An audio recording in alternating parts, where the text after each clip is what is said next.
Hello, everyone, and welcome to Real Estate Daily with the House Heroes. My name is Troy.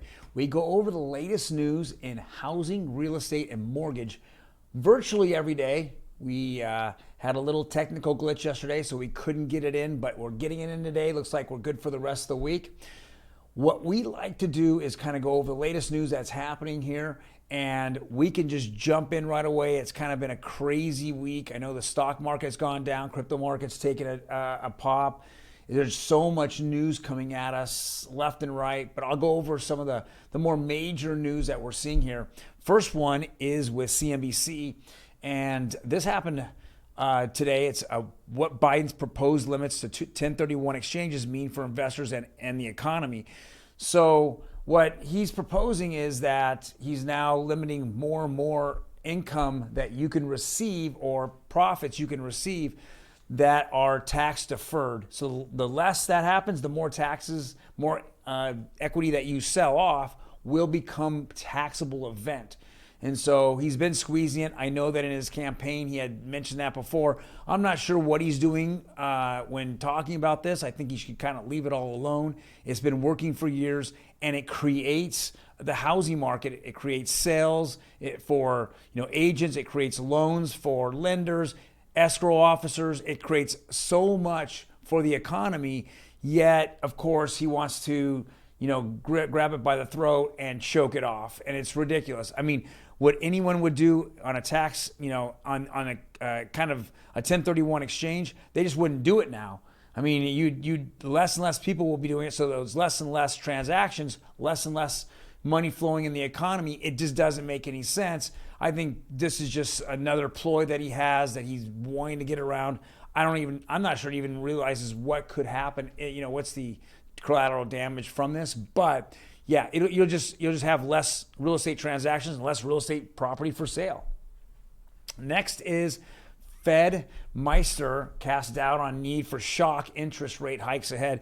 And like I've said now, and if you've watched me, I'm just tired of Fed chairmen all over the country having to get their ego shot up there, being that lights, the bright lights, and be the movie star for the moment.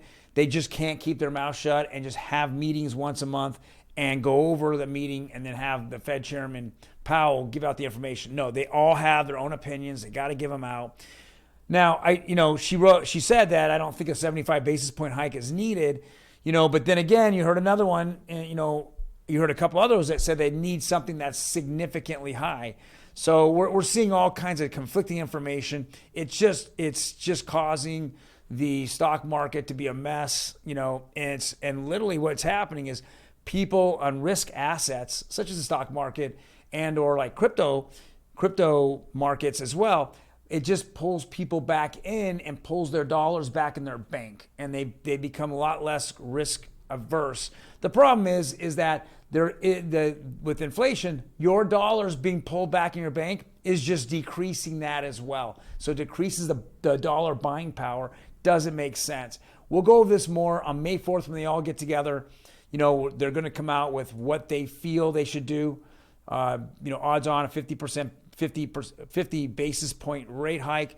But unfortunately, we're just going to get all these, Fed chairmen all over the country having to open their mouths and be in the spotlight until then. Next article here is from Housing Wires. A property tax reckoning is coming. We're starting to see this across the United States. All these, public entities that are out there, cities and states, they just been mismanaging money. And what do they want to do? They want to reach into your pocket and grab more money out of it. And one way to do that is through property tax. When you buy a house, you get assessed on that value of the house at the time of purchase. If anywhere in the future your house goes up or down, they can reassess and either lower your property tax, or they can raise your property tax. Well, right now they're just on a binge of raising it. And we know that the more government in your life, the less freedom you actually have. And this is just another way of reaching in your pocket. So you're getting hit with inflation, getting hit with high gas prices, extraordinarily, high, food prices. But let's go and let's go have more people, more public entities go in my pocket and then take more taxes out for all those things as well. So not a very good thing, but it's starting to happen across the United States where where if you bought a home 2, 3, 4 years ago, they're reassessing it and then charging you a higher property tax basis. And then, of course, next is, because of our industry and because of higher interest rates and the Fed, is Wells Fargo here cuts mortgage jobs amid poor outlook. And this is not just Wells Fargo. This is quite a lot of mortgage companies. We're just seeing this disappear, where more and more of these guys that just got in for these refi moments, and now the refi industry is pretty much gone.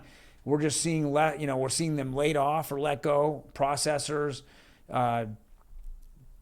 underwriters, all that is all being let go slowly but surely. I know it's impacted, let's say, Wells Fargo. I know it impacted Chase, Loan Depot, all the way across the board. Rocket Mortgage, they've all been slowly laying people off. And unless there's a huge change in interest rates and the Fed's mindset, then we're not going to see anytime soon those rehires. They're just going into the population and going on unemployment. And the last part here is Optimum Blue. This is a Black Knight company, and they look at overall mortgage rates across the United States. There are 4 categories here. 30-year conforming is conventional.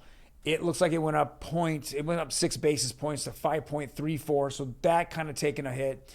15-year conforming went up about 4 basis points to 4.5, but what really skyrocketed here is 30-year jumbo. Went up 20 basis points. It's insane. We're definitely rolling up here to 5% interest rates on jumbo. That's typically where you'll put more money down on home prices that are typically, and it depends on the area you're in, but let's say $950,000 or higher. That's called high balance jumbo loans. There's all different terms for it. And the last thing here is 30-year fix, and 30-year fix has just been climbing and climbing. We knew that we kind of held that, right under 4% though there for a couple of weeks, and last week we finally broke it. But when we broke it, the dam broke, and it went up 0.25% on top of that. We're still seeing this, and these are all, and I say this in all sincerity, these are all with good FICO scores. These aren't with marginal FICO scores that's going to cause your rate to go up even higher, even as high as in the 6s. So I know it's a crazy time. We're hoping that inflation is curbed and the Fed slows down their march to increase interest rates to slow the economy. Well, guys, if you enjoyed this particular channel, please hit that like button. If you want to know when we drop these 5 to 10 minute videos every single day or Monday through Friday, hit the subscribe button as well as the notification button, and it will drop down there for you. You can take a look at it. If you have any comments, leave it in the comment section. I'm more than happy to go over that information with you. Otherwise, I will see you tomorrow, Wednesday. Take care.